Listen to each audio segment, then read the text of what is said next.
今日はですね、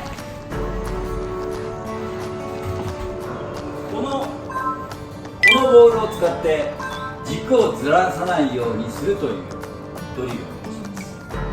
まずは普通に打ちますね。皆さん、こうスイングをしていく上でこういうふうにずれてしまう、こうなっちゃう、軸がどうしても安定しないという方におすすめのドリルです。このボールを挟みます。股に挟みます。この状態でアドレスをしてスイングすると軸がずれないですね。しっかりと挟んで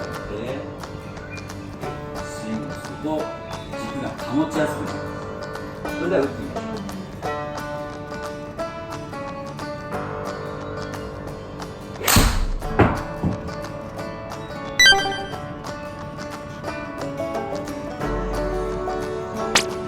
このドリルをすると軸がずれなくなります。チャレンジしてみてください。